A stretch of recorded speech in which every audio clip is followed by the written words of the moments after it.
सत्संग की आधी घड़ी तब के वर्ष 1000, तो भी बराबर है नहीं, कहे कबीर विचार। तो यहाँ आपसे प्रार्थना की जाती है, जब तक सत्संग चले आप सब चिंताएं और इधर उधर की गल्ला बातें छोड़ के ध्यान से सत्संग सुनो। तो अब ये सूक्ष्म भेद है, इसको समझना बड़ा कठिन है। इस दास पर दया करी उस परम पिता कबीर भगवान ने, इस दास की बुद्धि खोली इस मालिक के गूढ़ रहस्यों को समझने और आपको समझाने के लिए। न्योली न्योल, नेवले को कहते हैं न्योल देसी भाषा में, अरवाणी भाषा। न्योल नाद सुभान गति, ये लड़े भुवंग हमेशे, जड़ी जान जगदीश है, व्यसनी व्यापै शेष।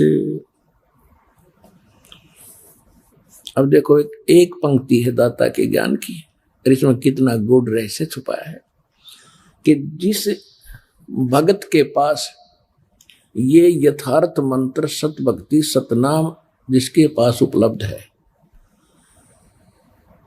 वो एक ऐसा सुरक्षित हो गया जैसे एक नेवला होता है। नेवला आप समझते हो, नेवला, उस नेवले की कितनी लंबाई होती है, ज्यादा से ज्यादा वो 8-9 इंच लंबा होता, समेत पूछड़ के दूम समेत, और चूहे से थोड़ा सा बड़ा होता है।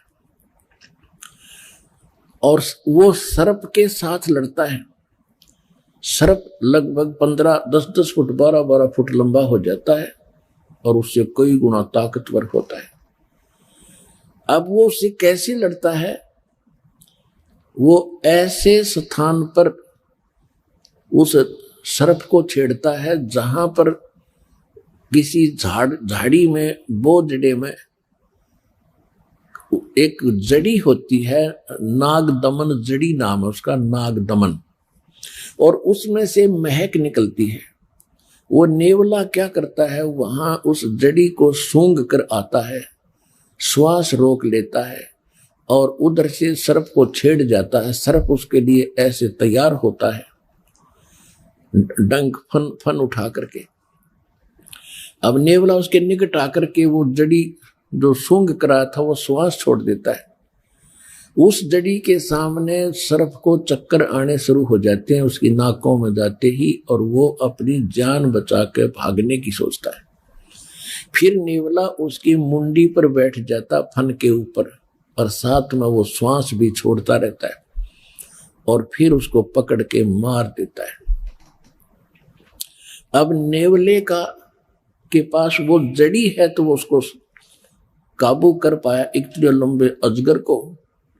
इसी प्रकार ये काल जो है एक सर्प है और जीव एक नेवले जैसा वो छोटा प्राणी है। इसकी ताकत के सामने जिसके पास ये सतनाम रूपी जड़ी है नाग दमन, वो फिर इस काल पर विजय पा लेगा।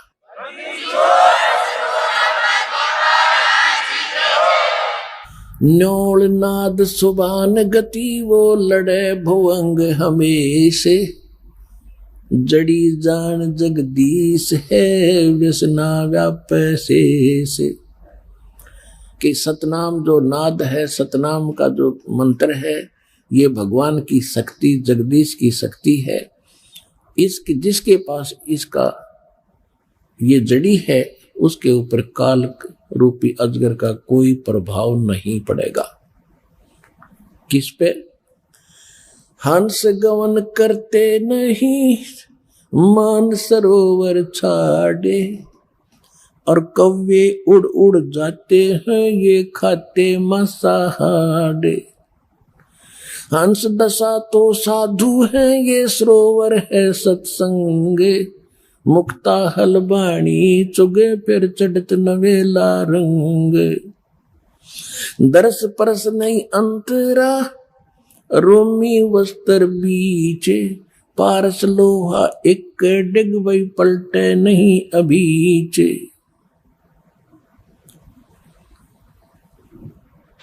अब क्या बताते हैं कि हंस गमन करते नहीं मान सरोवर छाड़, और कौवे उड़ उड़ जाते हैं वो खाते मांसाहार। हंस किसे कहते हैं? हंस एक पक्षी है जो बुगले जैसा होता है।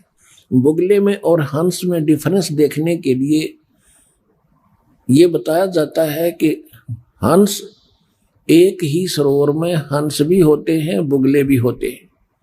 बुगले खाते हैं मछलियां या कीड़े मकोड़े, हंस नहीं खाएगा, हंस केवल मोती खाता है। दूसरे हंस में एक और गुण दिया है परमात्मा ने कि एक गिलास दूध में एक गिलास पानी डाल दीजिए और हंस के सामने रख दो। हंस में ऐसी ताकत शक्ति दी है कि वो दूध को पी लेगा, एक गिलास पानी उससे छोड़ देगा। वैसे दूध से पानी अलग होना बड़ा असंभव है और उसमें वो ताकत है।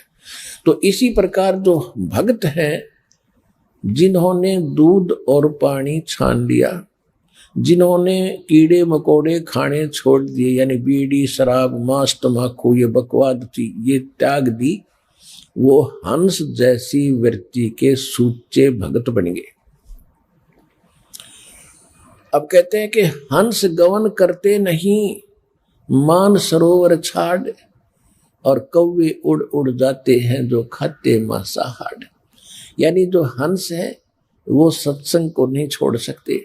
जो कौवे जैसी वृत्ति के व्यक्ति हैं, जिन्होंने बकवाद छूटती नहीं, वो सत्संग छोड़कर बकवादें करते रहते हैं।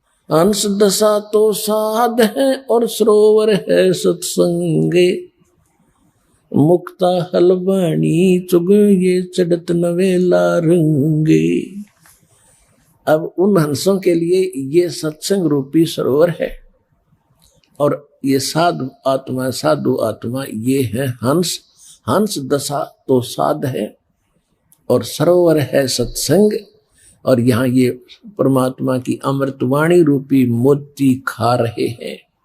और फिर चढ़े नवेला रंग, दूना अच्छा भाव बनता चला जाएगा। जो सत्संग में आए जाएंगे डटे रहेंगे।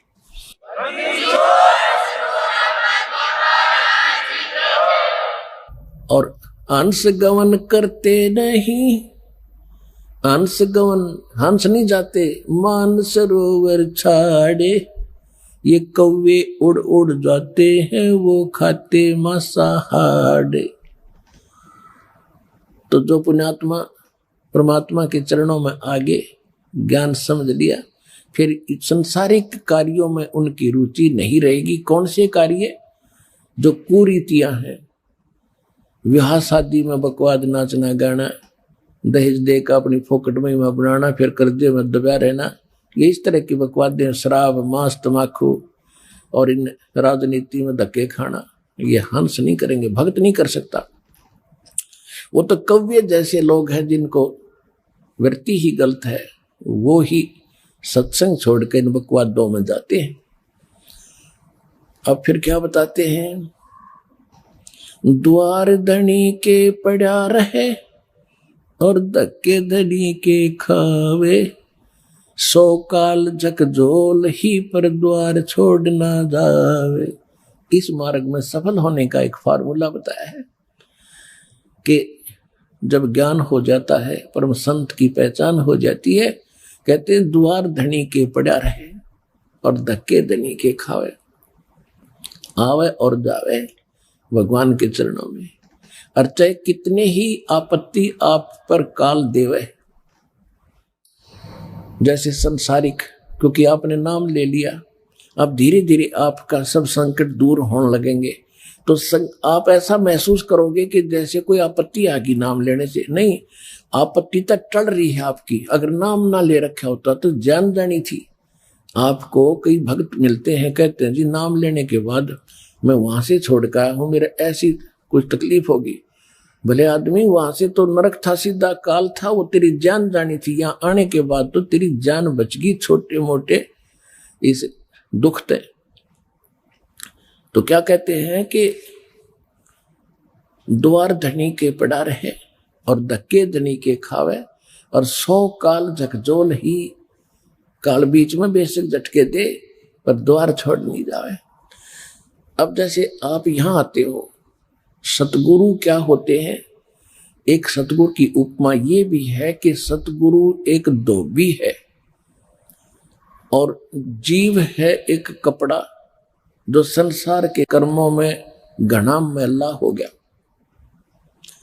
अब धोबी किसी का कपड़ा धोने के लिए आता है, राजा का भी होता है, अधिकारियों के भी होते हैं।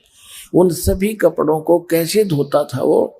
पहले तो उनको जल में भिगोता था और फिर उन्हें पकड़ कर पत्थर पर पट्टाए मट मारा करता, गद्दाए गद, जब तक मैल ना छूट ले। इतने मुक्कियां गिल्ला लातों के साथ और फिर पत्थर पर पटक पटक मारे तो उस कपड़े का दुश्मन नहीं है।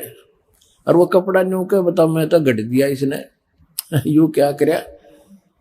तो वो मैल निकाल रहा है आपके अंदर से, दोष निकाल रहे हैं परमात्मा। परमात्मा की शरण में आने के बाद छोटी मोटी कोई हरकत होती है तो गॉड गिवन समझना कि आपको पटका जा रहा है उस धोबी के गांठ की तरह।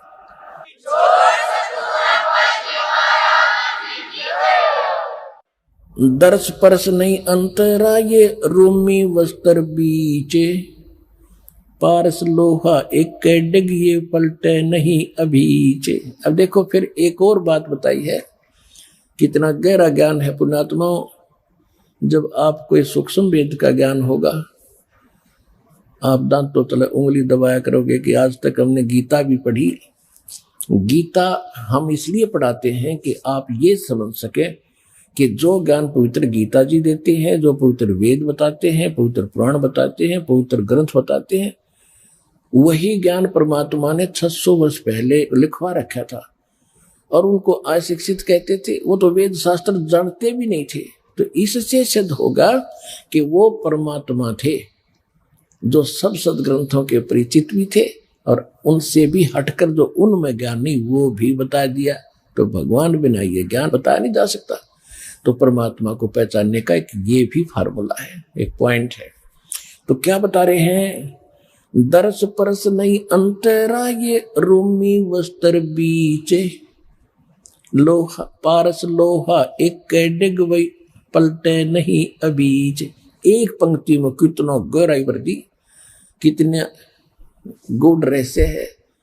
क्या बताते हैं कि आप यहाँ सत्संग में आते हैं और जिनके इन वचनों का असर नहीं हुआ तो वो कैसे है?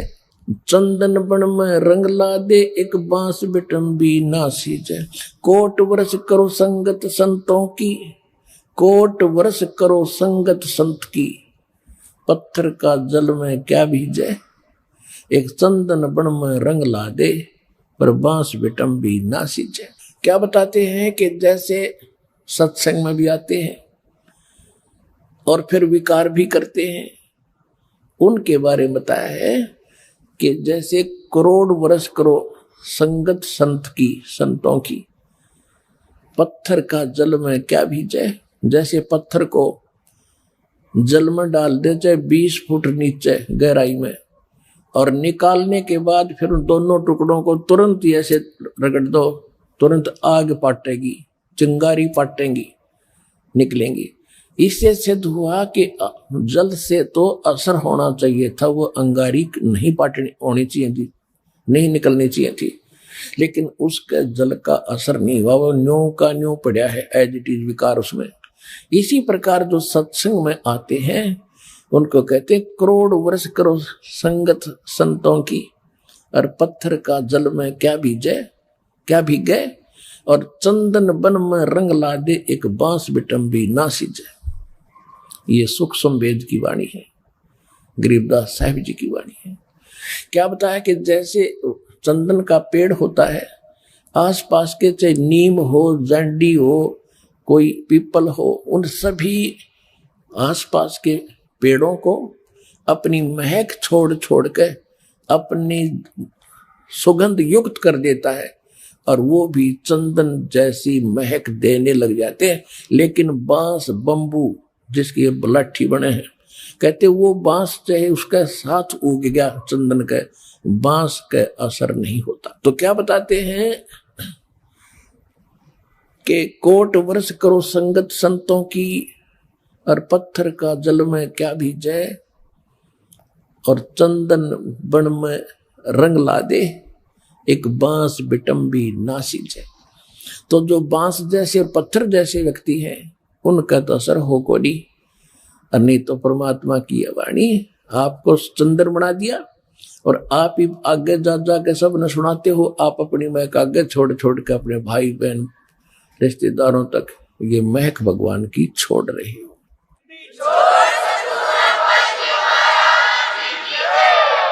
अब क्या बताते हैं कि यहां आते भी हैं और सही ढंग से लगते नहीं। उसके विषय में बताया कि दरस परस नहीं अंतरा और रूमी वस्त्र बीच। जैसे एक पत्थर होता था जिसको पारस पत्थर बोलते, और उस पारस पत्थर में पत्थर जैसा ही होता है, उसकी पहचान नहीं हो सकती। उसकी पहचान यही है कि जिस समय वो लोहे से टच होता है तो पूरे उस लोहे के उस गट्ठे को, जैसे ये गाडर का बिठा दिया किसी कोने में, गाडर होते ना, गाडर आपने देखे कड़ियों की तरह लोहे के गाडर होते हैं लंबे लंबे, एक गाडर का कहीं भी बिठा दिया, टच कर दिया तो पूरे गाडर को सोना बना देता वो। अब क्या कहते हैं कि उस पारस पत्थर और लोहे के बीच में कतीनों साथ साथ रखे हो और उनके बीच में इतना अंतर हो जैसे पहले एक रोम से बनकर कपड़ा आता था बहुत पतला। अब क्या कहते हैं कि यदि पत्थर को, उस पारस को और लोहे को बिल्कुल निकट रखा हुआ है और उसमें केवल इतना अंतर हो जितना रोमी वस्त्र यानी पतली सी वायल होती थी, यानी बिल्कुल बाल से भी कम डिफरेंस भी उसमें हो, आपस में मिलन ना मिले हो, और ये इंतजार कर रहे हो कि दोनों पत्थर भी रख दिया, सोना भी साथ में है, पारस भी रखा है और लोहा सोना बना नहीं। कहते रूमी वस्त्र अंतरा पारस लोहे बीच, और कहते दर्श परस नहीं अंतरा रूमी वस्त्र बीच, और पारस लोहा एक कर डेग फिर पलटे नहीं अबीच। यानी इतना भी अंतर रह गया तो भी परिवर्तन नहीं होगा और वो दिखेगा कति साथ रखा हुआ। तो ये कहते हैं जो सत्संग में आते हैं और जिनके इन बातों का असर नहीं हो रहा तो उनकी भावना भगवान से जुड़ी नहीं है, वो दिक्कत के भगत है पर भक्ति उनमें प्रवेश है नहीं। तो वो जब होएगी जब वो सही ढंग से मालिक से मिल लेंगे। कहते हैं बिन गुरु मिले मोहे ना पावे। गुरु के प्रति जब आपका ऐसा भाव बनेगा और तब परमात्मा में कि आपके अंदर वो भक्ति और ये ज्ञान संचरित होता है। तो यहाँ बताते हैं कि यहाँ जैसे सत्संग में भी आते हैं और विकार नहीं छोड़ रहे हैं, उनके विषय में कहा है कि कोट वर्ष करे संगत संतों की, पत्थर का जल में के बीच है, एक चंदन बन में रंग ला दे पर बांस बिटम्बी ना सींचे। ये दास चंदन है और आप परमात्मा के पेड़ हो, वो पौधे हो जिनका असर हो गया, और बांस रूपी जो व्यक्ति हैं उनका असर नहीं होता, वो तो काल के जाल में रहेंगे, मरण दे। अब क्या बताते हैं परमात्मा की शक्ति बताते हैं कबीर परमात्मा की कि 9 लख नानक नादे में ये 10 लख को रख तीर, लाख दत्त संगी सदा वो चरणों चर्च कबीर।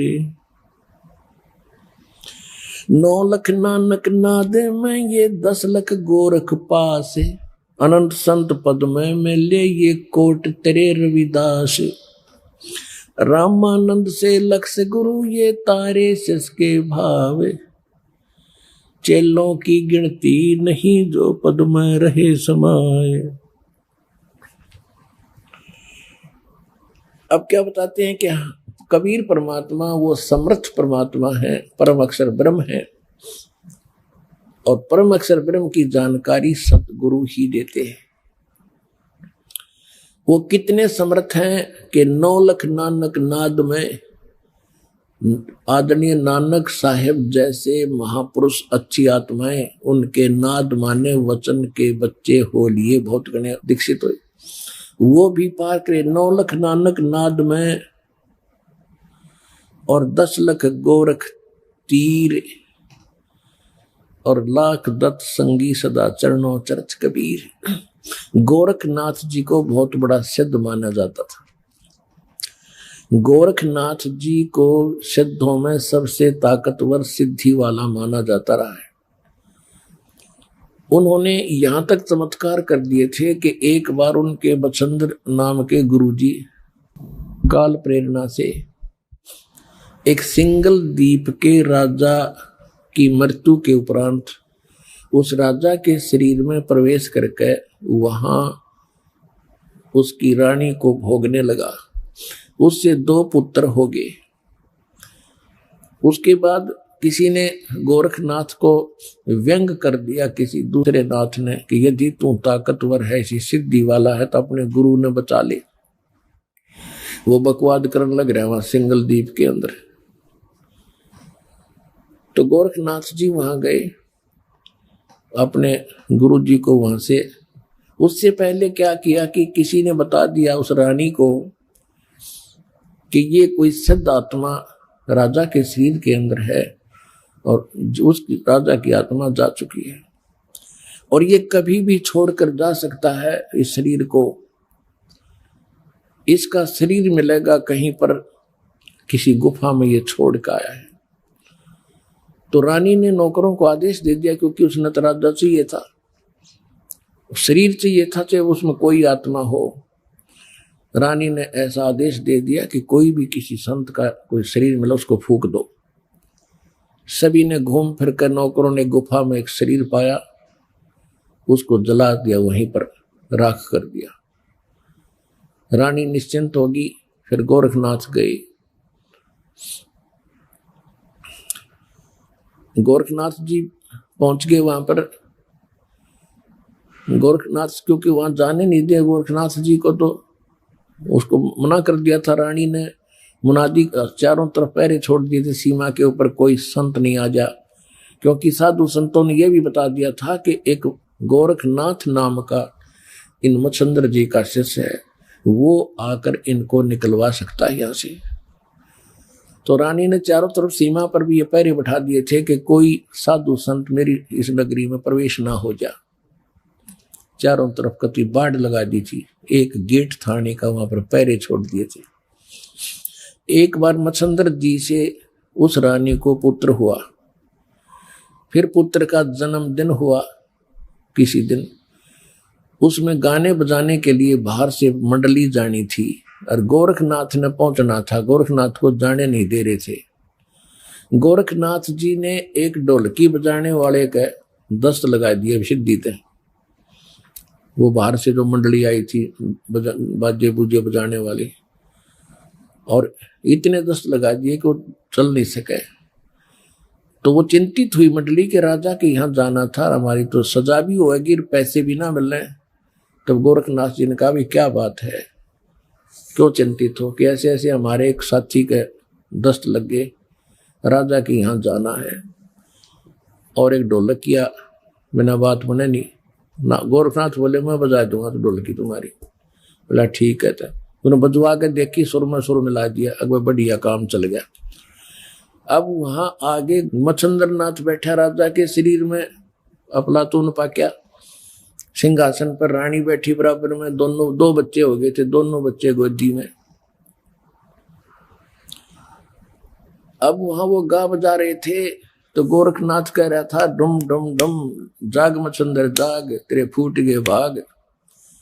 तो यहां से निकल, जाग मच्छंद्र जाग, तेरे फूट गए भाग। अब वो मच्छंद्र राजा के शरीर में बैठा, फटफड़ी ली।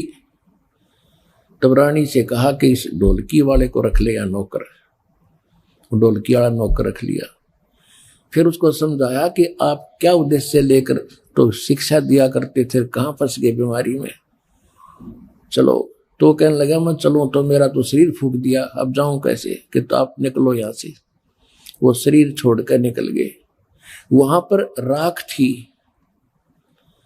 उस राख के अंदर ये अस्थि बची हुई थी, अस्थि, जिनको ये मरने के उपरांत किधर डाल कागरा गंगा वंगा में छोटी मोटी बच रही थी, उनको इकट्ठी करके अपनी शक्ति से गोरखनाथ ने मच्छंदर जी का शरीर बना दिया पूरा उसी एज का, और उसको प्रवेश कर दिया। अब फिर क्या था, अब देखो पुण्यात्माओं, ये है खेल। हम यहां फंसे रहे, हम यहां अड़गी बुद्धि के इतना महापुरुष, और देखो मुर्दे को भी जीवित कर दिया, शरीर भी नहीं था फिर भी शरीर बना दिया। ये जन्म जैसे अब ये चल रहा है ना, आपका प्राइम टाइम है ये, इसमें जो भक्ति करके पार ना हुए ना, इनमें इतनी गजब की भक्ति संचित हो जाएगी और इन्हीं से सिद्धियां आती हैं। इसी भक्ति को अगर आप खराब करने लग जाओगे ना कुछ दिनों में, बिना ज्ञान के, किसी का झाड़ा लान लगे वो ठीक हो जाएगा, और कोई किसी को आशीर्वाद दोगे वो फल लग जाएगा, आपके पंचर हो जाएगा। तो ये इतनी भक्ति इकट्ठी कर लेते हैं ये साधु संत इस समय में, अब जो चल रहा है, और ये पार हो नहीं पाते, ये फिर काल का फंस जाते, और यही फिर आगे प्रसिद्ध होते रहते। फिर क्या होता है कि गोरखनाथ पिछले जन्म से सिद्धि युक्त था ऐसे। अब हम ये सोचते हैं वो ऐसा महापुरुष हो तेरे की, ये तो भगवान ने है, इस ताकतवर और कौन होगा। अब उधर से जब मच्छंदर वो चला था, क्या नाम है, राजा निकल के वहां से, तो राजा ने क्या किया, एक थैले में सोने का असरफी डाल ली गणी है, आगे काम आऊंगे अपने भंडारा में। अब जब वो मच्छंदर का शरीर बना दिया, राजा का शरीर वहां छोड़ दिया, फिर वो झोला ठा के चला मच्छंदर, क्योंकि आत्मा तो वही थी जो सारी क्रिया कर, और उस थैले में के थी वो सोने की असरफी।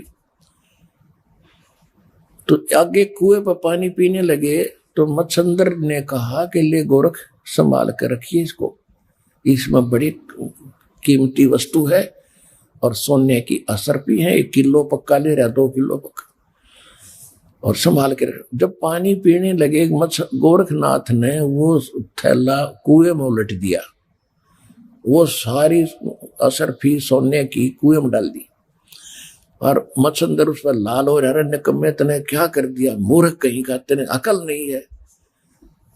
गोरखनाथ बोले गुरुदेव आप तो कति राज ऋषि बन गए, ब्रह्म ऋषि नहीं रहे। वहीं पर एक पहाड़ी थी छोटी सी, अपने मंत्र से उस पहाड़ी को सोना बना दिया गोरखनाथ ने। अब मच्छंदर को कहा कि ले गुरुदेव इन ठाले जितने डले चाहिए तेरे को। अपने आत्मा दास आपको कहाँ लाना चाहता है, यहाँ एक एक एक पंक्ति है कि 9 लाख नानक नाद में और 10 लाख गोरख तीरे, लाख दत्त संगी सदा वो चरणों चर्च कबीरे। कि हमारे कबीर साहब कितने शक्तिशाली हैं, उनमें कितनी ताकत है। ये गोरख जैसे तो उनके चरणों में पड़े रहते हैं, पास सिंह भी नहीं उनके। जिसकी शरण में आप हो दास वहां लाना चाहता है। अब क्या होता है, ऐसा सिद्ध पुरुष और जिसने ऐसी करामात कर दी, लेकिन वो पिछले जन्म जन्म के पुण्य संग्रहित थे इस समय के। आपको बहुत बार सुना है, गरीबदास जी की वाणी में है कि शब्द महल में सिद्ध 24 हंस बिछोड़े विश्व बीसा। हमारे इस मंत्रों में यहाँ की तो अष्ट सिद्धि प्रसिद्ध है। हमारे ये इस मंत्र से, साधना से 24 सिद्धियां आ जाएंगी आप में, पर इनको प्रयोग ना करना। इन सिद्धियों की ताकत, सिद्धि बिना भी बात नहीं बने, सिद्धि से ही तो हमारी भक्ति रूपी जहाज चलेगा। यानी हम यहाँ से उस सिद्धियों से उड़कर चलेंगे, और हमने वो प्रयोग कर ली तो हमारी टायर की हवा निकलेगी, फिर हम कैसे उड़ेंगे, कैसे चलेंगे आगे।